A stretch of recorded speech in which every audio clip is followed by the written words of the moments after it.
Well, okay, so the Houthis are disrupting the Red Sea, disrupting shipping and transport in the Red Sea. And now all of the major companies, basically all of the major companies, the ones that matter the most, shipping companies, are saying that they are going to bypass the Red Sea. They're not going to travel through the Red Sea. They're not going to ship through the Red Sea. That includes oil and gas shipments going through the Red Sea. Now, all of those ships, those container ships, are going to have to take a route all the way around the Cape of Good Hope, all the way around Africa. That's, I think, adding about 50% more distance for those ships, depending on where they're going. Of course, most of them are going to Europe. So, as I said before, uh, the impact of what the Houthis are doing, let's think about that. The impact of what they're doing, it's disrupting global transport, which is disrupting global supply chains, disrupting global trade, international trade. It is increasing the oil consumption, the energy consumption, fuel consumption for global shipping. That's good for oil producers. It is spiking the price of oil. That's good for oil producers. Spiking the price of natural gas. All energy fuel prices are going to go up and already have gone up. So that's good. That's good for Saudi Arabia. That's good for the UAE. That's good for the Gulf. Who it's not good for, predictably, because nothing seems to be good news for them these days, is Europe. This is just another aspect of cutting Europe off from any other sources of support, any other options for independence or political independence or economic independence, economic sovereignty. It's cutting them off to where now they're going to become even more dependent upon oil and natural gas from the United States.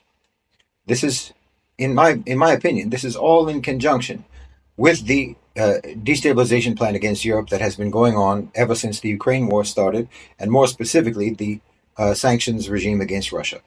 That was always intended to destabilize Europe, to subjugate Europe, to deindustrialize Europe, and to make Europe more and more like the so-called third world. Now, you notice that this is happening right at the start of winter in Europe.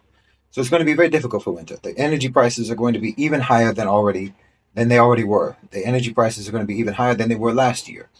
The only ones who are really hurt by this, by what the Houthis are doing, the only ones who are really hurt by this is the EU, the Europeans. Now, you have to bear in mind that all of this is also happening within the context of rapprochement between Saudi Arabia and Iran, and the unprecedented diplomatic coordination between the BRICS countries, between Saudi Arabia and Iran and Russia and China, as well as South Africa. I mean, it's not inconceivable. I mean, if you think about the fact that all of these ships that were going through the Red Sea are now going to have to pass around the Cape of Good Hope, and most likely they're going to be docking in South Africa at some point, and that's going to be financially beneficial for South Africa, which is a BRICS nation. Everything that's happening, subhanAllah, everything that's happening appears to be a boost for the BRICS nations, including Saudi Arabia, including the UAE, and including India. Because if you think about it also, I can't think of anything that would have been have provided more of a boost for the India, Middle East, Europe trade corridor that's been planned than what the Houthis are doing. What the Houthis are doing in the Red Sea is allowing Saudi Arabia and their BlackRock partners and their partners in the Western, but not necessarily Western-oriented, globally oriented OCGFC, to make the point that the Saudi plan for the region, the Saudi plan for the Middle East, is your only option moving forward.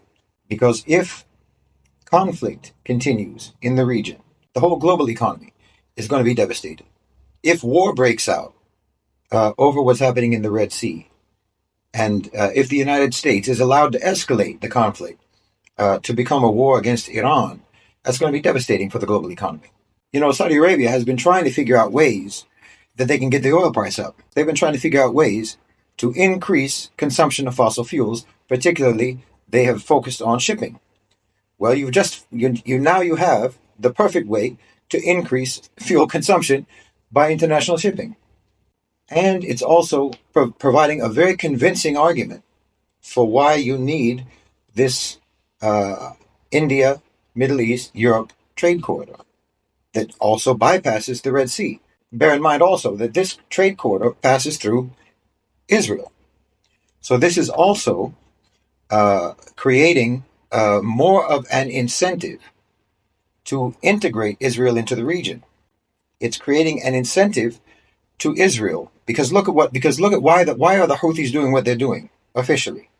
The official reason that they're doing what they're doing is because there was no ceasefire and because of the genocidal violence of the Zionists in Gaza. This is the reason why they're doing what they're doing. So the insistence on Zionism, the insistence on supporting Israeli genocidal violence is creating a threat to the global economy. So they're sending a message that conflict and violence is not the way forward, but integration is the way forward. Integration is the way for a stable global economy, because pursuing the path of violence and conflict is going to spike the oil prices. It's going to disrupt the supply chain. It's going to increase transport insurance, the cost of transport, international shipping. It's devastating. It's incredibly destabilizing.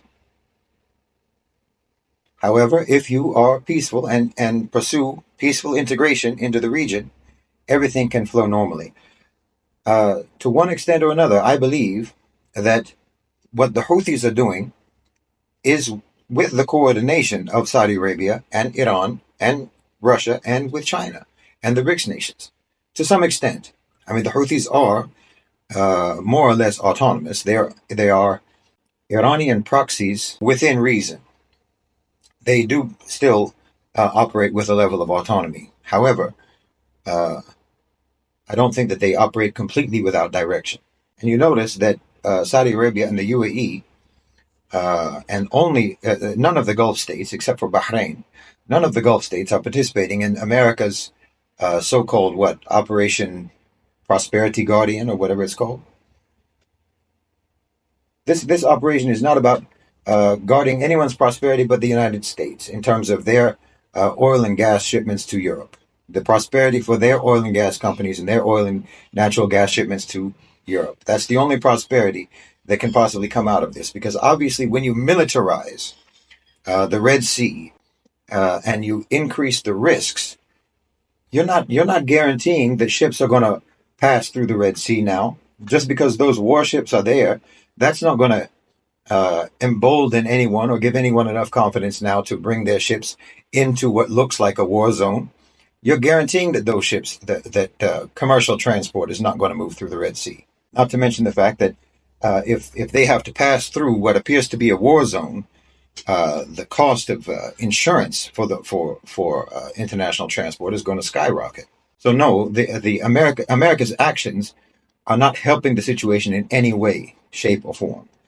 They are exacerbating they're actually exacerbating the impact of what the Houthis are doing. Because the only way that you can actually, and you notice that Saudi Arabia has tried to warn the United States to exercise restraint and to not pursue a military strategy against the Houthis. Saudi Arabia talking about don't pursue a military strategy against the Houthis in response to their attacks on the vessels in the Red Sea. Because they're showing that the only option is to get on board with the Saudi plan, because it's a Saudi plan and it's a BlackRock plan for the region, in my opinion.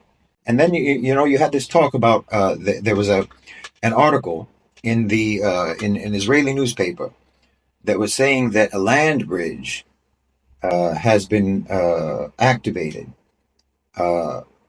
going through Saudi Arabia, going through Jordan into Israel. Jordan has denied it. Saudi Arabia, I believe, has denied it. UAE also was supposed to be involved in this. Now, that deal was signed only about 10 days ago. That's a deal. It's a deal. That deal actually exists, but it was only signed about 10 days ago. and it requires some 2,000 kilometers of road and infrastructure. It's doubtful to me whether or not any shipments have actually started on that, because I'm doubtful, I'm dubious, skeptical as to whether or not 2,000 kilometers of infrastructure has actually been laid and completed in 10 days' time. But even if that land bridge exists, I don't really see why there's any reason to be upset about that. I don't see any reason why anyone should be angry about that. All that does is create greater dependence from Israel on the UAE and Saudi Arabia and Jordan. That gives the neighboring countries leverage. There's no reason to be angry about that. And the same thing is true about the India, Middle East, Europe trade corridor. That's creating a dependency not only for Israel, but also for Europe and also for India. It's making the UAE and Saudi Arabia a hub of trade between Asia and the West. It's incredibly strategic. And both the potential land bridge that I don't believe it's actually been activated. I don't believe any shipments have actually passed as yet. But this land bridge idea and the trade corridor, both of these measures create greater dependency for Israel and isolate Israel. And it shows the owners and controllers of global financialized capital that there is a feasible way of handling the region. And that way for the region requires an end to the conflict. It requires peace. It requires integration of Israel into the region. And as long as they continue to be supported by the United States, as long as their genocidal Zionist violence continues to be supported by the United States, the region is never going to be stable, and you're never going to be able to pursue any of these very viable, very profitable, and potentially prosperous strategies for the region. And I don't think that anyone from the OCGFC, or anyway, from the majority of the factions of the OCGFC, are going to be interested in continuing to pursue the policy of conflict and instability. Because look, if the United States escalates and this becomes a war with Iran, then the Straits of Hormuz are going to be closed.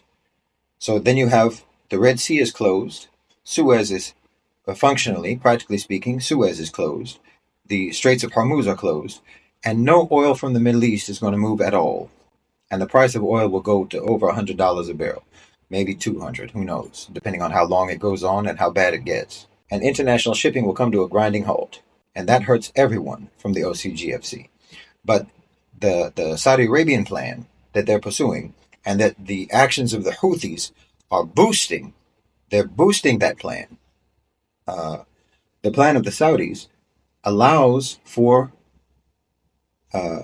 stable profits, stable prosperity, stable international shipping, stable international trade.